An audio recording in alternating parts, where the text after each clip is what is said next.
Hi guys, good morning all of you and welcome all in your PD education platform. जैसा कि आप लोगों को पता है कि हम सॉइल मैकेनिक्स और फाउंडेशन इंजीनियरिंग ये सब्जेक्ट हम शुरू किए हैं और हम इसमें प्रॉपर्टीज़ ऑफ सॉइल, जो बच्चे अभी अभी नए जुड़े हैं, ठीक है, जिनको ये पता नहीं है कि हम कौन सा सब्जेक्ट कर रहे हैं और इस सब्जेक्ट में कौन सा टॉपिक चल रहा है, तो बता देता हूँ। हम soil mechanics and foundation engineering ये स्टार्ट किए हैं और ये हमारा प्रॉपर्टीज़ ऑफ सॉइल का 11th लेक्चर है, ठीक है। ये प्रॉपर्टीज ऑफ सॉइल का हमारा 11th लेक्चर है, ठीक है। तो अगर हम बात करें क्लासेस की, तो मंडे टू फ्राइडे हमारा मॉर्निंग 8 AM क्लास चल रहा है, ठीक है, देख सकते हो स्क्रीन के ऊपर। मंडे हमारा 8 AM क्लास चल रहा है, 1 घंटे का क्लास है मंडे टू फ्राइडे। सैटरडे की बात करते हैं, वीकेंड्स पे बात करते हैं, तो हमारा 4 PM पे क्लास स्टार्ट होगा, 1 आवर का क्लास है, ठीक है। और संडे को हमारा क्लास 9:30 AM पे स्टार्ट होगा, ठीक है। तो ये हमारा टाइमिंग्स का डिटेल्स और हमारा सब्जेक्ट है सॉइल मैकेनिक्स। अगर हम टॉपिक की बात करें सो हम प्रॉपर्टीज़ ऑफ सॉइल स्टडी कर रहे हैं, जिसमें हम ऑलमोस्ट ऑल प्रॉपर्टीज स्टडी कर चुके हैं लगभग, ठीक है। तो अभी हमें क्वेश्चन भी लगाने हैं प्रॉपर्टीज़ के रिगार्डिंग में। So next, this is about my self. So I am Vikram Singh, graduated from HPU, and I have more than 6 year experience in teaching, and I have mentored more than 9,000 students for GATE, ESC, if he and she are preparing for some kind of PSU, SSC, JEE, State JEE and Assistant Engineer exams, right? So right now I'm working in MNC company, ठीक है। So you will definitely get benefited what kind of practical questions are asked there in interview। और अगर आप एक site engineer हो, एक आप मान लो हाईवे इंजीनियर हो, या मान लो आप एक स्ट्रक्चरल इंजीनियर हो, तो किस तरह की चीज़ें आपको साइट्स के ऊपर जनरली देखनी होती हैं, या किस तरह के क्वेश्चंस आप एक्सपेक्ट कर सकते हो कि भाई हमारे से पूछे जा सकते हैं। I will tell you each and everything, right. तो ये क्लासेस का शेड्यूल उसी तरह से है, Monday to Friday 8 AM morning में, Saturday 4 PM evening and Sunday 9:30 AM, ठीक है।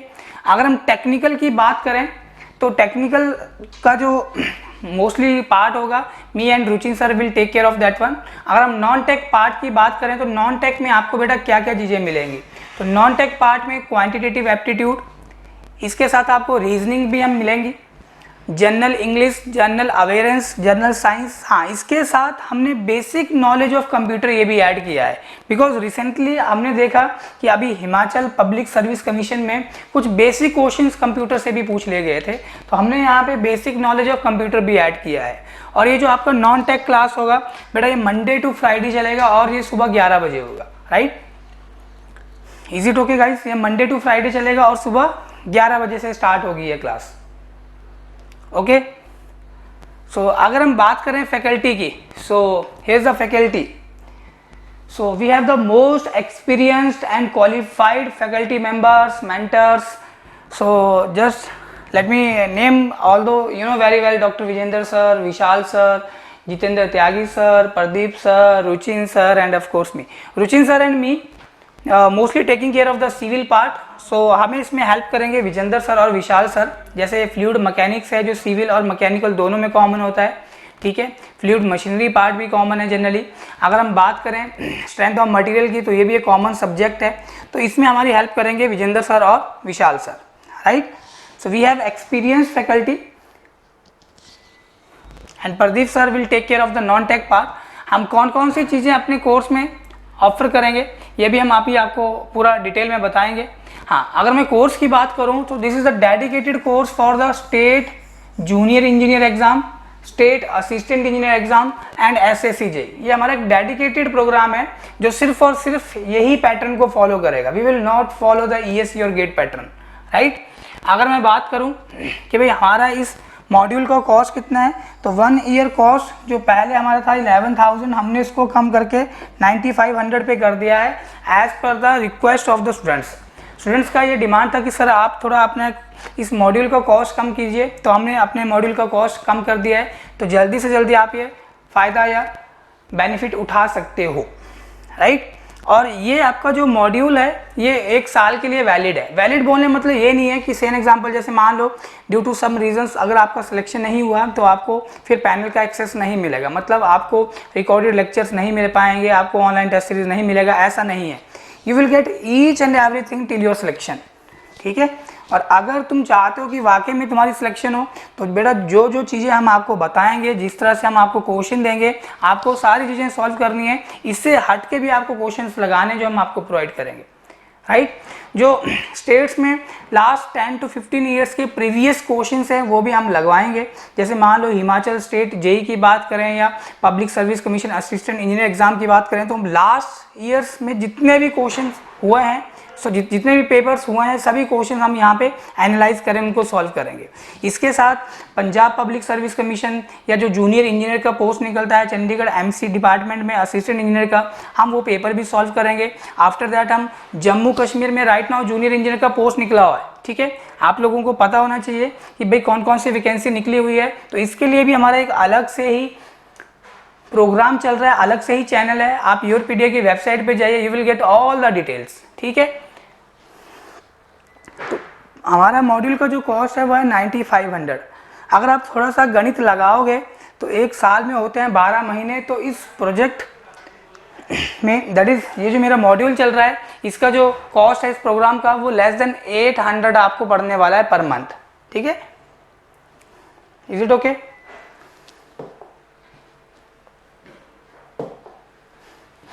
चलिए next we have list of few students. ये कुछ ही बच्चों की लिस्ट है, although we have a huge list, ठीक है। जो बच्चे ये रिप्यूटेड ऑर्गेनाइजेशन में सिलेक्शन हुआ है like NPCIL, ISRO, Coal India Limited, ये Steel Authority of India Limited that is your cell.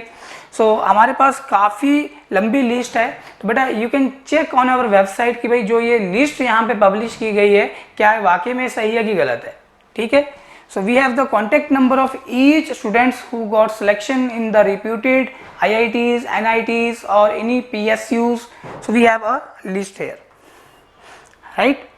Okay, हम अपने मॉड्यूल में आपको क्या क्या चीज़ें प्रोवाइड कर रहे हैं, what we offer in this module. First you will get the technical lectures, non-tech lectures. इसके साथ आपको हम इंटरव्यू प्रेपरेशन भी बताएंगे कि भाई समटाइम क्या होता है एग्जाम में आप रिटन तो क्वालिफाई कर लिए लेकिन उसके बाद आपको इंटरव्यू में भी बैठना होता है, ठीक है। कुछ स्टेट्स में आपको इंटरव्यू मिलेगा, जैसे मान लो अगर हम असिस्टेंट इंजीनियर एग्जाम की बात करें तो इंटरव्यूज आर देयर। अगर तुम किसी PSU सेक्टर में जाना चाहते हो, ठीक है, तो डेफिनेटली आपको इंटरव्यू फेस करना पड़ेगा, GT आपको फेस करना पड़ेगा। तो हम वो भी आपका प्रेपरेशन करवा रहे हैं इसी मॉड्यूल के अंदर। So kind of interview preparation, right? Technical classes you will get, non-tech classes you will get, and you will get all the classes in recorded form also, video lectures. अब recorded form में देने का यही purpose है कि मान लो कभी तुम लाइव क्लास ना लगा पाओ, या मान लो कोई तुम्हारे पास नेटवर्क इशू है, या मान लो कोई इलेक्ट्रिसिटी इशू है, ठीक है, कुछ भी हो सकता है। तो या तुम उस वक्त किसी बहुत ही महत्वपूर्ण काम में बिजी हो, व्यस्त हो, तो उस केस में वो तुम्हारा लेक्चर मिस ना हो, इसलिए हम एवरी लेक्चर को रिकॉर्ड कर रहे हैं और आपको प्रोवाइड करेंगे इन रिकॉर्डेड फॉर्म। इसके साथ you will get the online test series. क्या मिलेगा आपको? Online test series.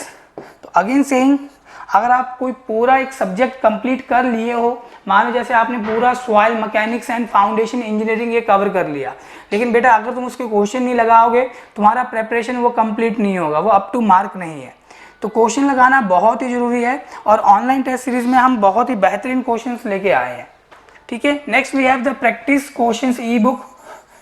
ये ऑनलाइन टेस्ट सीरीज के अलावा हम आपको एक बुकलेट भी प्रोवाइड करेंगे, ठीक है। ई बुक क्वेश्चन ये रहेंगे जिसमें, और साथ में हम आपको कुछ स्टडी मटेरियल भी देने वाले हैं, ठीक है, जिसमें जस्टिफिकेशन होगा, थोड़ा आपको इलेबोरेट वे में बताया गया होगा कि भाई अगर सेन एग्जांपल की लिक्विफेक्शन क्या होता है, तो ये लिक्विफेक्शन का मीनिंग बताया होगा किसके कारण होता है, क्विक सैंड कंडीशन क्या होता है।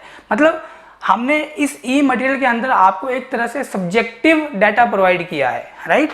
चलो, और even you can check all the things. अगर आपके दिमाग में कोई डाउट आ रहा है तो आप www.yourpedia.in ये हमारा वेबसाइट है, आप वेबसाइट पे जाइए, कमेंट सेक्शन में कमेंट कीजिए और अपना डाउट बताइए, ठीक है। कुछ बच्चों को तो ये भी डाउट होता है कि भाई उन्हें क्या करना है आगे ज़िंदगी में, उन्हें जूनियर इंजीनियर की तरफ जाना है या उन्हें किसी मान लो असिस्टेंट इंजीनियर पब्लिक सेक्टर में जाना है या उन्हें किसी प्राइवेट सेक्टर में जाना है।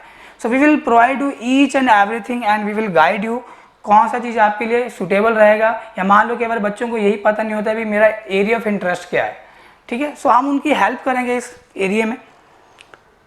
And you can call on this number and you can talk directly with me or another mentor also. So ये हम अपने इस मॉड्यूल के अंदर ऑफर कर रहे हैं भाई, ये चीज़ें आपको मिलेंगी मॉड्यूल के अंदर, right.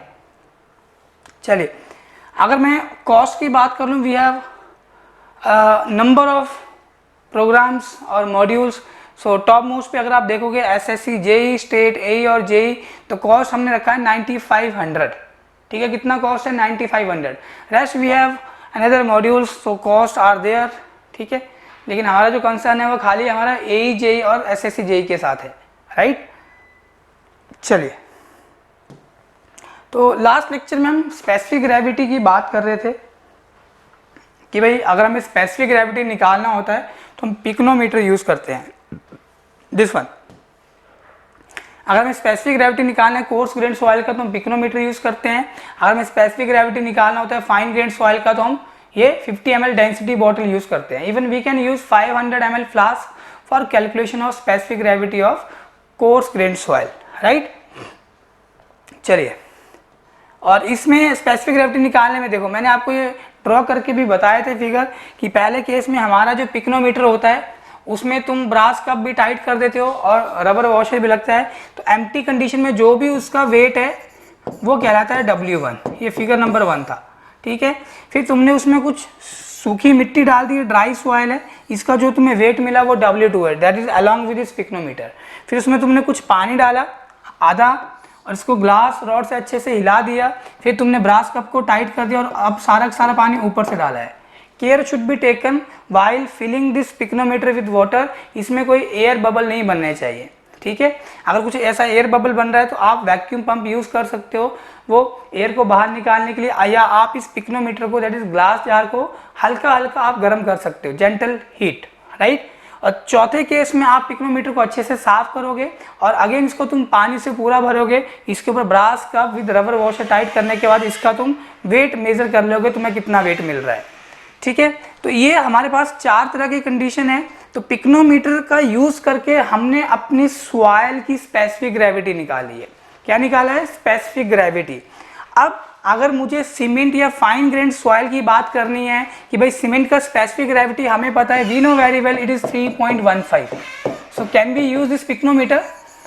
Of course we can use, but generally हमारा जो पार्टिकल साइज है सीमेंट का वो बहुत ही फाइन है, तो हम ये पिक्नोमीटर यूज ना करके हमारा जो प्रिफरेबल यहाँ पे मेथड रहेगा, मेथड में जो पिक्नोमीटर रहेगा या फ्लास्क रहेगा, डेंसिटी बॉटल रहेगी, तो हमारा वो 50 ml डेंसिटी बॉटल रहता है। और जो स्टैंडर्ड फ्लूइड होता है वो हमारा वाटर ना होकर केरोसिन रहता है, राइट। चलिए, तो यहाँ पे एक टेबल है, कंटिन्यू करेंगे जहां पे हमने लास्ट लेक्चर में छोड़ा था, ठीक है। एक टेबल है, टेबल में हम 2 कॉलम बनाएंगे।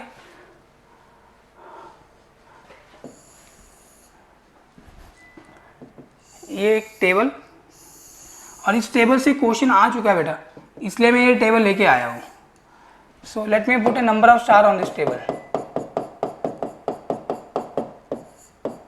Question state junior engineer exam में पूछा गया था इस टेबल से, ठीक है। तो पहले कॉलम में है सॉइल टाइप, पहले कॉलम में है सॉइल टाइप और दूसरे कॉलम में है स्पेसिफिक ग्रेविटी, ठीक है।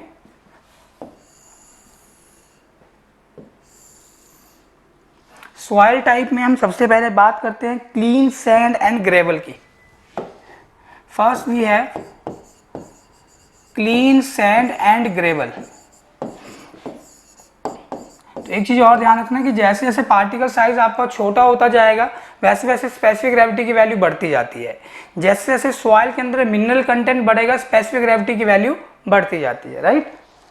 चलो, क्लीन सैंड एंड ग्रेवल के केस में जो वैल्यू है स्पेसिफिक ग्रेविटी का 2.65 से 2.68, ये एक रेंज गिवन है, 2.65 से लेके 2.68 ये रेंज गिवन है भाई क्लीन सैंड एंड ग्रेवल के केस में।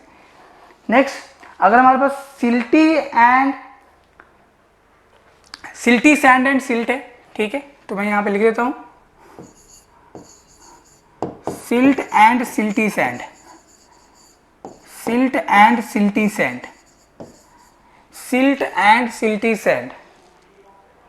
तो जो स्पेसिफिक ग्रेविटी का वैल्यू है वो 2.66 से 2.70 हो गया। देखो तुम देख सकते हो कि जैसे पार्टिकल साइज छोटा हो रहा है स्पेसिफिक ग्रेविटी की वैल्यू बढ़ रही है। अगर हम बात करते हैं इन ऑर्गेनिक क्लेज की, तो क्ले का पार्टिकल साइज और भी छोटा हो गया, है कि नहीं?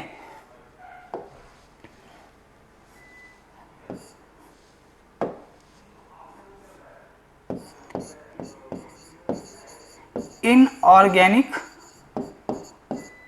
क्लेज, अगर हम इसकी बात करें तो डेफिनेटली यहाँ पे जो वैल्यू होगी वो 2.66 से बड़ी होगी और जो फाइनल वैल्यू होगा 2.7 से भी बड़ा रहेगा। ठीक है, तो क्या होगा रेंज 2.7 से 2.8, यह रेंज अगर हम इनऑर्गेनिक क्ले की बात करें।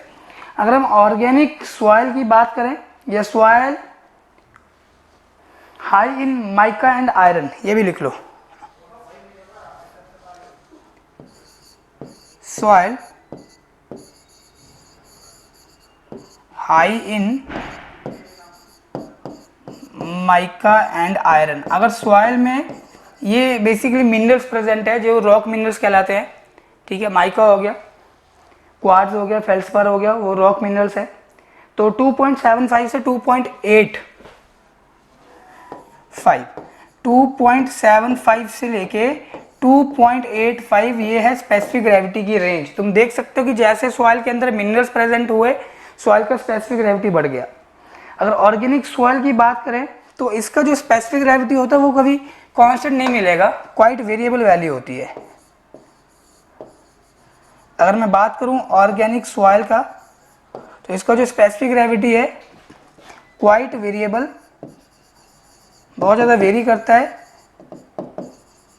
एंड बिलो 2 से कम ही रहता है जनरली ऑर्गेनिक सॉइल का स्पेसिफिक ग्रेविटी का वैल्यू, राइट। तो जल्दी से इतनी चीज़ें तुम नोट कर लो, फिर हम आगे चलते हैं।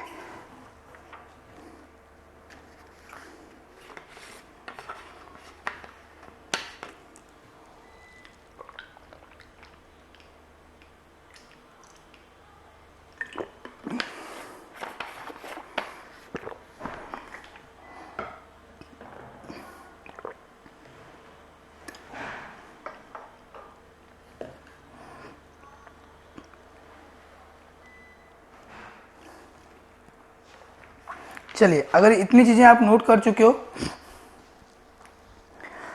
अच्छा अगर हम कैरोसिन यूज़ करें in place of water then, अच्छा तो उस केस में स्पेसिफिक ग्रेविटी कैसे लिखोगे? देखो, तो पहले तो मैं आपको स्पेसिफिक ग्रेविटी का फॉर्मूला लिख देता हूँ जो हमने वाटर के रिस्पेक्ट में लिखा था।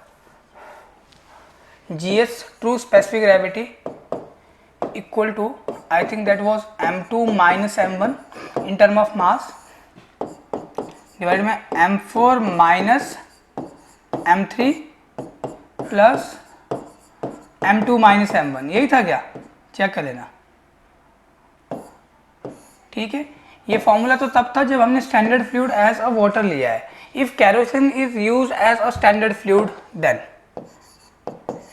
If kerosene is used as a standard fluid, अगर हम kerosene को यूज करते हैं as a standard fluid, then if kerosene is used as a standard fluid, if kerosene is used a standard fluid, bracket के अंदर लिख लो in place of water, in place of water, then जो true specific gravity होगा GS equal to, यही formula रहेगा, बस खाली इसके साथ तुम क्या करोगे, स्पेसिफिक ग्रेविटी ऑफ कैरोसिन से मल्टीप्लाई कर लेना, that is m2 minus m1 divided by m4 minus m3 plus m2 minus m1। इतना तो था ही था, इसके साथ तुम क्या करोगे, स्पेसिफिक ग्रेविटी ऑफ कैरोसिन से मल्टीप्लाई कर लो। This is specific gravity of kerosene.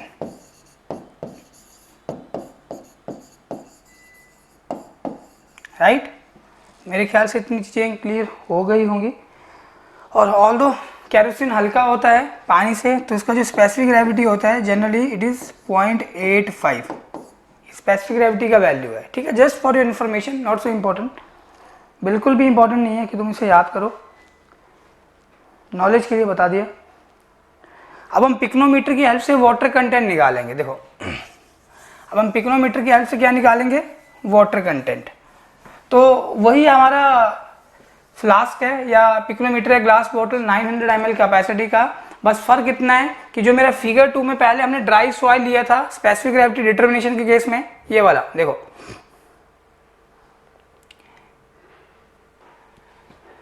This is my figure 1, figure 2, figure 3, figure 4। जब हम सॉइल की स्पेसिफिक ग्रेविटी निकाल रहे थे तो ये ध्यान रखना यहाँ पे जो सॉइल है वो ड्राई सॉइल है, लेकिन जब हम सॉइल का वाटर कंटेंट निकालेंगे with the help of pycnometer तो यहाँ पे जो सॉइल होगी वो मॉइस्ट सॉइल होगी, उसमें मॉइस्चर प्रेजेंट होगा।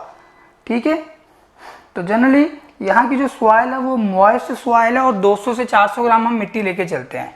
This soil is moist soil, this soil is moist soil. और मैंने तुम्हें बताया था मॉइस्ट सॉइल का मतलब क्या है और कितना हम मिट्टी लेके चलते हैं, 200 से 400 ग्राम, ये ध्यान रखना, राइट। बस बाकी तुम प्रोसीजर वही अप्लाई कर दोगे सारा। अब वाटर कंटेंट का फॉर्मूला तुम्हें थोड़ा सा चेंज मिलेगा। ठीक है, चलिए तो मैं यहाँ पे लिखता हूँ, लेट मी राइट हियर। तो लिखना, it is also a quick lab method, जो पिक्नोमीटर मेथड है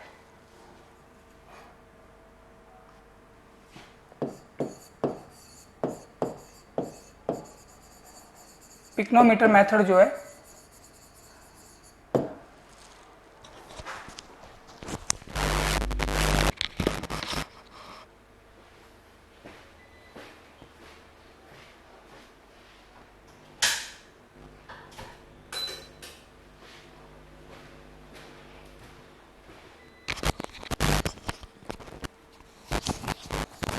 पिक्नोमीटर मेथड एक क्विक लैब मेथड है और पिक्नोमीटर मेथड आप तभी यूज़ कर सकते हो सॉइल का वाटर कंटेंट निकालने के लिए जिन सॉइल की स्पेसिफिक ग्रेविटी आपको पता है। तो इसलिए हमने पहले क्या करा, पिक्नोमीटर से स्पेसिफिक ग्रेविटी ही कैलकुलेट कर ली है।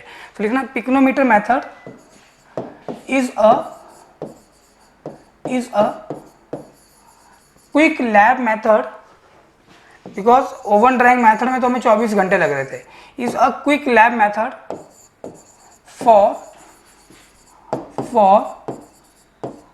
for determination of water content, for determination of water content of soil, for determination of water content of soil, full stop। Next point लिखना, it gives the results between 10 से 20 minute के बीच में हमें results मिल जाते हैं। It gives the result between 10 to 20 minute. ठीक है, 10 to 20 minutes, 10 से 20 मिनट्स के बीच में हमें रिजल्ट मिल जाएंगे, वाटर कंटेंट की वैल्यू मिल जाएंगी। ठीक है, it gives the result between 10 to 20 minutes for soil whose specific gravity is known to us, whose specific gravity is known to us, whose specific gravity is known to us। मैं बार बार बोल रहा हूँ, pycnometer method से आप उसी soil का water content निकाल सकते हो जिस सॉइल की स्पेसिफिक ग्रेविटी आपको पता है, राइट। और पता नहीं होगा तो पहले आप स्पेसिफिक ग्रेविटी निकालोगे। ठीक है, और वाटर कंटेंट का ये फॉर्मूला होता है, स्मॉल w इक्वल टू, देखो यहाँ पे कुछ इस तरह से है,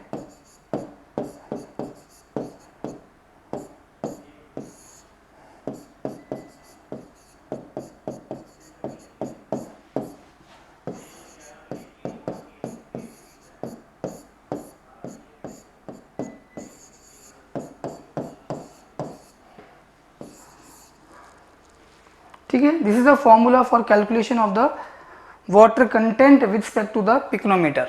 ठीक है, तो हाउ टू रिमेंबर, ये थोड़ा सा डिफिकल्ट लगेगा याद रखने के लिए, but how to remember, even how I remember, let me tell you. तो अगर तुम एंटी क्लॉकवाइज चलो तो यही तो तुम्हारा एंटी क्लॉकवाइज होता है ना, this one is your anti clockwise, है कि नहीं। यही तो एंटी क्लॉकवाइज है। तो इस केस में अगर तुम देखोगे कि मुझे एंटी क्लॉकवाइज चलना है और एंटी क्लॉकवाइज तुम काउंटिंग स्टार्ट करो, देखो 1 2 3 4, एंटी क्लॉकवाइज तुम चलो 1 2 3 4, है कि नहीं। तो W1 W2 W3 W4, ये M1 M2 M3 M4, ठीक है। और यहाँ पे क्या है, G टू स्पेसिफिक ग्रेविटी है उस सॉइल का, तो G-1/G, इसका वैल्यू जो भी आएगा इसके साथ मल्टीप्लाई करो, जो भी आंसर आएगा -1 × 100 करके तुम्हें यहाँ पे वाटर कंटेंट मिल जाएगा। क्या मिल जाएगा? Water content, right. सो अगर इतनी चीज़ें क्लियर है, ठीक है, तो नेक्स्ट हम बात करेंगे अल्कोहल मेथड की। और अल्कोहल मेथड पे चलने से पहले हमारे पास एक और मेथड होता है, ठीक है, जो ऑल दो स्पेसिफाई नहीं है आपके कोर्स में, लेकिन मैं लेके आया हूँ, this your nuclear density gauge method, जो प्रैक्टिकली यूज़ किया जा रहा है। हम प्रैक्टिकली इसको यूज़ कर रहे हैं गाइस, ठीक है। This is nuclear density gauge, nuclear density gauge, ठीक है। ऑल दो इससे तुम क्या करते हो, ये तुम्हारा रिलेटिव कंपैक्शन, परसेंटेज कंपैक्शन तुमने कितना अचीव करा है ये तुम निकालते हो। देखो यहाँ पे एक डिजिटल मीटर गिवन है, ठीक है, और यहाँ पे तुम कुछ डाटा फीड करोगे, जो भी तुम्हारा लैब में सॉइल का MDD होगा वो तुम पुट कर दोगे, जो भी तुम्हारा सॉइल का OMC होगा वो तुम पुट कर दोगे। उसके बाद जैसे देखो यहाँ पे एक पार्टिकुलर ये बेड है, सॉइल बेड है, तो यहाँ पे हमारे पास एक रॉड होती है इस तरह से, जिसका एक एज शार्प होता है, और यहाँ पे इसमें मार्क होता है कि यहाँ पे 50 mm, 100 mm, 150 mm, 200 mm, 300 mm तक, ठीक है। तो हम जनरली मिट्टी में क्या करते हैं, 200 mm तक यहाँ पे इस रॉड को इंसर्ट करते हैं और उसको बाहर निकाल लेते हैं मैनुअली। फिर अब तुम देखोगे यहाँ पे ये वाला जिसका रॉड है ये उस होल में पेनिट्रेट कराएंगे, इसको हम ऊपर से दबाते हैं। तुम देख सकते हो इस फिगर के अंदर, ये देखो ये हैंडल अब यहाँ पे नीचे आ चुका है, तो ये 200 mm, इवन इस पर भी तुम काउंटिंग कर सकते हो बेटा, देखो 1 2 3 4, ये 50 mm का है, तो 200 mm यहाँ पे जब पहुँच जाएगा तो 200 mm तुम्हें ये वाला दिखेगा, ठीक है। या तुम इसे नीचे करोगे तो लास्ट वाला तुम्हें देखो इस 1 2 3 4 तुम्हें दिखना चाहिए। देखो यहाँ पे कितना है, 1 2 3 4, तुम्हें 4 दिख रहे हैं पूरे। तो 200 mm तुमने पेनिट्रेशन किया है इस रॉड का। अब ये क्या करता है, यहाँ पे रेडिएशन एमिट करेगा, ठीक है। रेडियो एक्टिव मटीरियल इसके अंदर होता है जनरली, ये रेडिएशन एमिट करता है सॉइल में, और जनरली इसका जो दायरा होता है, ठीक है, ये माना जाता है कि 1 मीटर तक इसका दायरा है, ठीक है। और ये बोला जाता है कि आप एटलीस्ट इससे 2 मीटर आप दूरी स्टैंड करें, ठीक है, 2 से 3 मीटर आप दूरी स्टैंड करें, बिकॉज ये रेज बहुत हार्मफुल होती है। तो यहाँ से हमें क्या मिलता है, परसेंटेज कंपैक्शन कितना मिल रहा है, दैट इज रिलेटिव कंपैक्शन कितना है भाई, 98% है या 97 पॉइंट मान लो 5% है, इस तरह से हमें वैल्यू ये शो करता है जनरली, ठीक है। अच्छा, और वाटर कंटेंट भी ये बता देता है कि इसमें मॉइस्चर कंटेंट कितना प्रेजेंट है, that is a placement water content, ठीक है। तो प्रैक्टिकली ये आज की डेट में यूज़ किए जाने वाला एक एडवांस्ड इंस्ट्रूमेंट है, that is your nuclear density gauge. तो ये आपको IS कोड में भी मिल जाएगा, लेकिन आपके कोर्स में नहीं था इसलिए मैं इसको ज़्यादा डिफाइन नहीं किया हूँ, ऑल्दो इसे हम अपने प्रोजेक्ट में यूज़ कर रहे हैं आज की डेट में,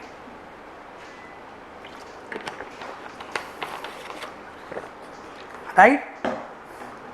चलिए अगला जो मेरा मेथड है दैट इज अल्कोहल मेथड। अब ये नंबर देख लेना, आई थिंक ये 5वां नंबर है।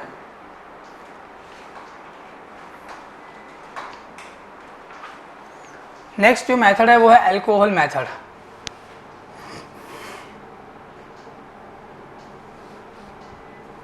पांचवा जो हमारा मेथड है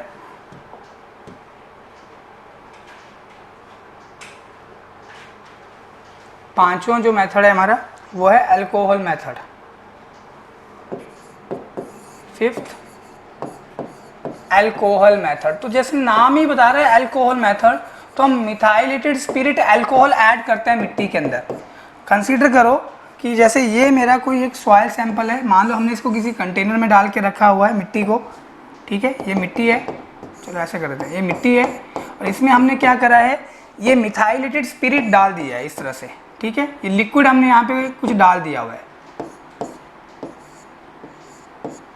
यहाँ से, ठीक है। कुछ अमाउंट ऑफ मिथाइलेटेड स्पिरिट हम सॉइल में ऐड करते हैं। अब इस सॉइल को हम अच्छे से मिक्स कर देंगे उस लिक्विड के साथ, ठीक है। अब हम क्या करेंगे, एक पार्टिकुलर फ्लेम यहाँ पे लेके आएंगे, तो यहाँ पे ये मिट्टी क्या करेगी, आग पकड़ लेगी। कैसे? बिकॉज इसमें मिथाइलेटेड स्पिरिट प्रेजेंट है, जिससे रेट ऑफ इवेपोरेशन आपका बहुत फास्टर हो जाता है। तो ये मिट्टी तब तक आग पकड़े रखेगी जब तक उसमें मिथाइलेटेड स्पिरिट प्रेजेंट है। तो जब वो सारा का सारा मिथाइलेटेड स्पिरिट आपका यहाँ से इवेपोरेट कर जाएगा, बाहर उड़ जाएगा बेसिकली, जब वो उसमें फायर लग जाएगी तो डेफिनेटली उसका कंटेंट कम हो रहा है। तो जब वो सारा का सारा मिथाइलेटेड स्पिरिट खत्म हो जाएगा, उसके बाद मिट्टी की आग सारी की सारी बंद हो जाएगी। आफ्टर दैट तुम उस सॉइल सैंपल का वेट करो, तो यहाँ पे तुम्हें जो भी वेट मिलेगा वो ड्राई वेट या ड्राई मास ऑफ सॉइल होगा, इनिशियल मास जो भी होगा, तो उसे तुम सब्ट्रैक्ट कर दो जो तुम्हें फाइनल मिला हुआ है। तो इस तरह से तुम मिट्टी का मॉइस्चर कंटेंट निकाल रहे हो। तो एक चीज़ ध्यान रखना बेटा, यहाँ पे टेम्परेचर के ऊपर कोई कंट्रोल नहीं है। अगर इस सॉइल में ऑर्गेनिक कंटेंट प्रेजेंट है, ये सॉइल में जिप्सम प्रेजेंट है, तो ये मिथाइलेटेड स्पिरिट अल्कोहल आपके लिए हेल्पफुल नहीं होगा उस सॉइल का वाटर कंटेंट निकालने के लिए, राइट। चलो तो लिखेंगे इसमें, राइट डाउन, इसमें लिखना इस मेथड में, it is also a quick field method, it is also a quick field method. It is also a quick field method in which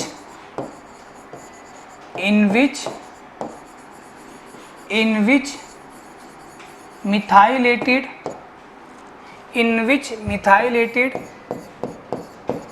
spirit is added to soil, comma, which increases the, काम क्या उसका, rate of evaporation को बढ़ा देगा, which increases the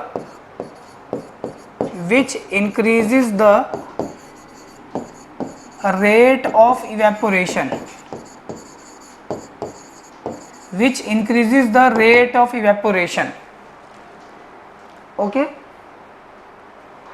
which increases the rate of evaporation. तो लिख सकते हो, this method is not suitable for organic soil because no control over the temperature. So this method is not suitable for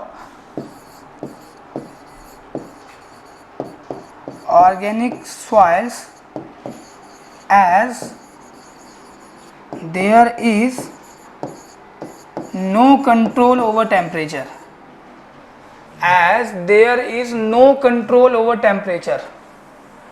As there is no control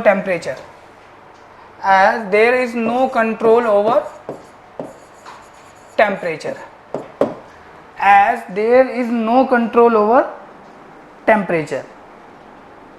right. चलिए, तो हमें इस method में इतना ही स्टडी करना है।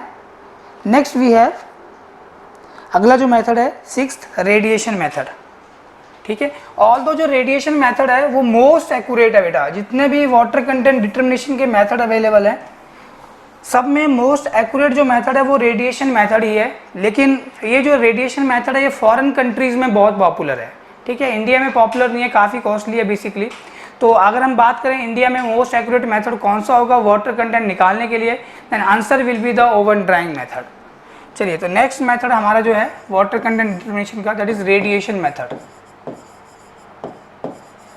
रेडिएशन, तो जैसे नाम ही बता रहा है रेडिएशन, तो यहाँ पे क्या होता है, जैसे ये मान लो हमारा ग्राउंड सरफेस है, हमें प्रेजेंस ऑफ मॉइस्चर चेक करना है कितना है मास में। जनरली ये जो हमारा इरिगेशन डिपार्टमेंट है वो ये टेस्ट फॉलो करते हैं, ठीक है।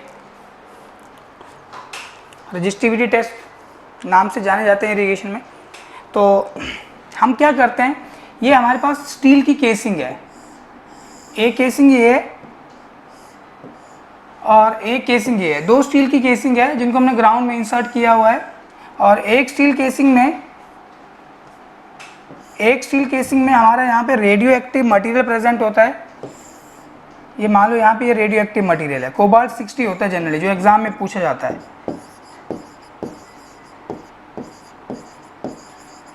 Radio active material. तो ये पूछते हैं कि रेडियो एक्टिव मटेरियल कौन सा होता है, आंसर है कोबाल्ट 60। ठीक है, ये रेडियो एक्टिव मटेरियल प्रेजेंट है और यहाँ पे मेरे पास एक डिटेक्टर होगा लगा हुआ। ठीक है, दिस इज डिटेक्टर और इसे तुम बोलोगे एमीटर। यहाँ पे क्या होगा, दिस इज एमीटर जो रेडिएशन को एमिट करेगा। These are the steel casings जो हमने ग्राउंड में इंसर्ट करे हैं। ठीक है, और यहाँ पे हमारे पास ऊपर एक अरेंजमेंट होगा, तो कितना यहाँ से न्यूट्रॉन्स हमें इस डिटेक्टर पे मिल रहा है वो हमें यहाँ पे मिलेगा इस डिजिटल मीटर के ऊपर, राइट। तो ये सॉइल है, यहाँ पे हमारे पास क्या प्रेजेंट है, सॉइल। ग्रीन वाली क्या है, सॉइल है, मिट्टी है। अब मिट्टी में क्या होगा, मॉइस्चर होगा, वही तो हमें वाटर कंटेंट निकालना है बेसिकली।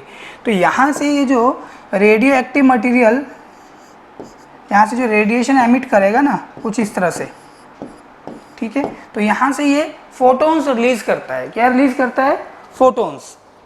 ठीक है, और वो फोटोन्स ये डिटेक्टर कैच करता है। लेकिन होता क्या है कि जो फोटोन्स यहाँ से निकलते हैं, या जिसे तुम न्यूट्रॉन्स भी बोल सकते हो basically, neutrons is the right word, जो न्यूट्रॉन्स यहाँ से रेडियो एक्टिव मटेरियल से निकलते हैं तो वो वाटर की तरफ ज़्यादा अट्रैक्ट रहते हैं। मतलब अगर मैं वाटर की बात करूँ H2O, तो इसका जो ये जो हाइड्रोजन मॉलिक्यूल है वो न्यूट्रॉन्स को अपनी तरफ अट्रैक्ट करते हैं। और नंबर ऑफ न्यूट्रॉन्स कितने हमें रिसीव हो रहे हैं डिटेक्टर के ऊपर, अगर उनको क्वांटिटी कम है तो सॉइल मास में मॉइस्चर ज़्यादा प्रेजेंट है। अगर देखो, अगर सॉइल में मॉइस्चर कम होगा तो more quantity of neutrons detector तक पहुंचेंगे। अगर सॉइल मास में मॉइस्चर ज़्यादा होगा तो कम क्वांटिटी ऑफ न्यूट्रॉन्स डिटेक्टर तक पहुंचेंगे। तो इन्हीं नंबर ऑफ न्यूट्रॉन्स की बिहाफ के ऊपर हमने सॉइल मास में उसके एग्जिस्टिंग कंडीशन में कितना मॉइस्चर कंटेंट है वो निकाला है। And this one is the most accurate method, right. तो ये फिगर ड्रॉ कर लो तुम जल्दी से पहले।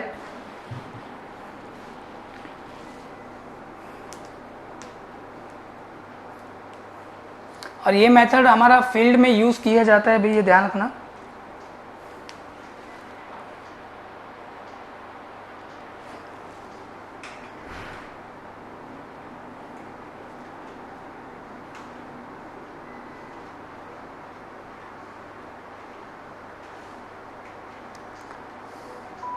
तो अगर इतना तुम लिख चुके हो, बना चुके हो, तो लिखना नेक्स्ट लाइन से, this method is generally use to calculate, this method is generally use to calculate. So मैं ये रब कर रहा हूँ, फिगर को बना लिए हो तो मैं रब कर रहा हूँ। ये ध्यान रखना, जो एग्जाम में चीज़ पूछी जाती है वो यही है कि इस रेडिएशन मेथड में जो हम रेडियो एक्टिव मटेरियल पुट करते हैं केसिंग में वो कौन सा होता है। तो आंसर है कोबाल्ट 60। ठीक है, और किस तरह से वाटर कंटेंट निकलता है कि ये जो रेडिएशंस होती हैं, जो न्यूट्रॉन्स बेसिकली यहाँ से एमिट हो रहा है, तो ये न्यूट्रॉन्स इस हाइड्रोजन एटम, जो वाटर का एक हाइड्रोजन एटम होगा, उसके साथ वो अट्रैक्ट हो जाएगा, कंबाइन हो जाएगा। अगर ज़्यादा क्वांटिटी ऑफ न्यूट्रॉन्स हमें डिटेक्टर के ऊपर मिल रहे हैं तो more water, no then less water is there. अगर लेस क्वांटिटी ऑफ न्यूट्रॉन्स मिलेंगे then more water is there. ठीक है,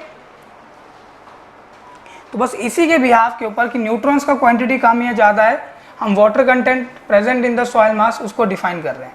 तो लिखना, it is a field method, या ऐसा लिखो, दिस, ऐसा लिखो, generally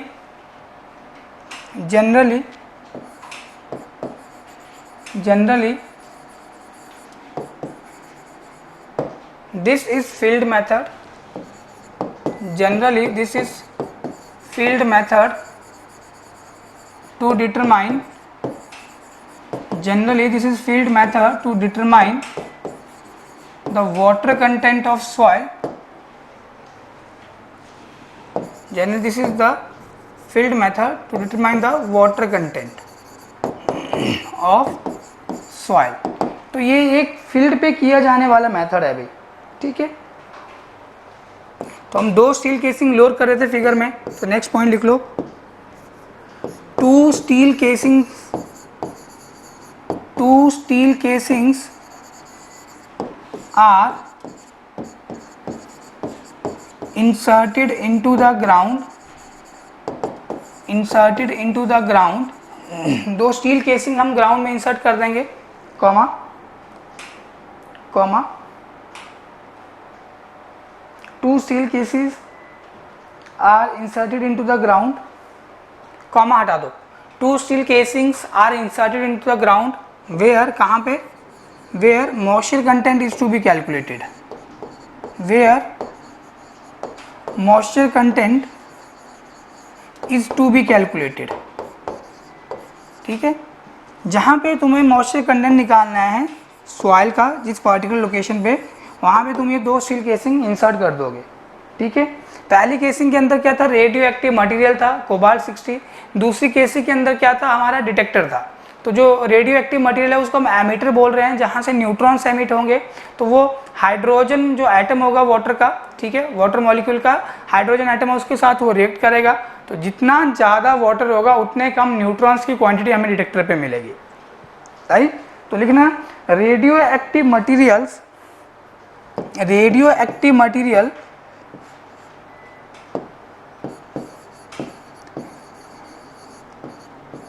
radio active material emits the radio active material क्या करेगा, ये emits the neutrons that strikes with hydrogen atom of water, that strikes with hydrogen atom of water, that strikes with hydrogen atom of water, and hence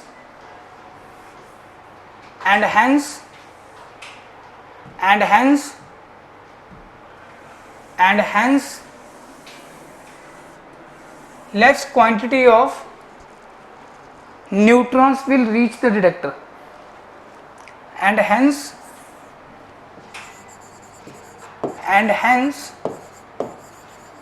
less quantity of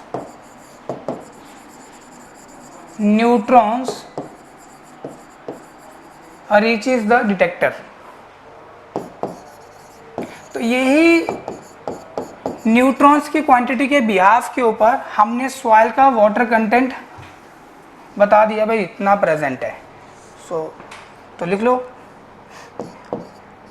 in other words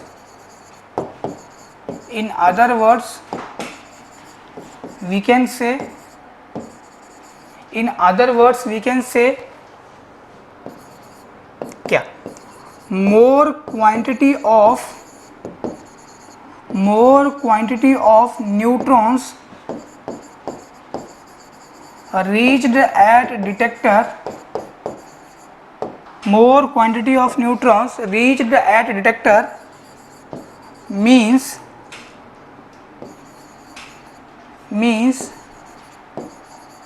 less water content of soil,